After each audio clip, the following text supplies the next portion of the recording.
or 400 people in society die a day due to diabetes. I think it's important to know the difference between type 1 and type 2 and the different treatments there are for them.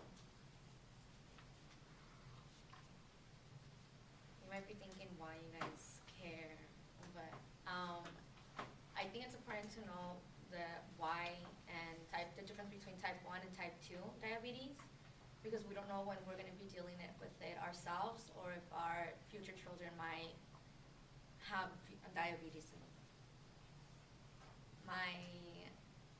My grandma had type 2 diabetes. I would always see her in the afternoon, middle of that day, afternoon, poking her finger to see if her blood sugar was right or if it was too high.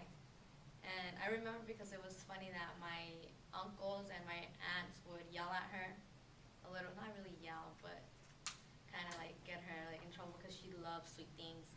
And even like she'll just make a face and she'll get a little nibble and start eating on it, but it was so funny. And I had a friend named Daniel. He was healthy, and during high school he ended up in the hospital for a couple of days, and they found out he had type 1 diabetes. So every day during lunch, it was never a day where he didn't go during lunch. He'll go and get his insulin shot every day.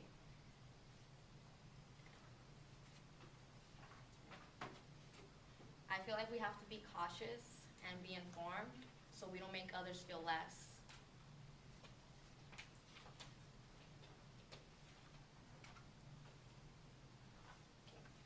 So type 1 diabetes, you're usually born with it, it's genetic. You could have gone in from your parents, or maybe your grandparents passed it down to your parents. It's very difficult to control. According to the Nutrition Your Life Science book, type 1 diabetes is a severe form of diabetes difficult to control caused by autoimmune reaction against the pancreatic beta cells that has destroyed or reduced the ability to produce and make the correct amount of insulin. Over here, you can see that the healthy pancreatic cells, they produce the insulin and the glucose, like they bring it down. And on this one, you can see that the one that's the pancreas is not healthy, so they don't produce insulin, which is why you would have to inject yourself with insulin. The pancreatic beta cells have destroyed the autoimmune system response.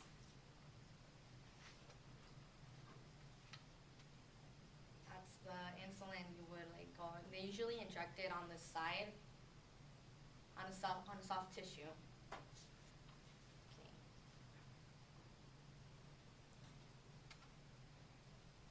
It can cause serious complications, heart disease, problems with your mouth, eyes, or feet. My uncle's mom, she had diabetes, and she stepped on a little nail that was on the floor, and she didn't even realize it, but it got infected, and they had to cut off her foot because it got infected, and she had diabetes, and she didn't take care of it when she got it infected. And then type 2 diabetes, people usually get it because they're not physically active, and sometimes it does have to do with obesity. It can be cured, but it can be controlled. Yeah. And then according to the Nutrition Your Life Science, type 2 usually occurs in approximately 95% of diabetes cases. Okay. And this is type 2 diabetes, the healthy one, and then this is the one with diabetic. They don't produce enough insulin to bring the sugar down, to take the sugar with them. And there are different ways to treat them. You could treat type 1 diabetes with the insulin, but you do have to eat the correct amount of foods. And then you do have to inject it several times a day so that you don't get complications for long term.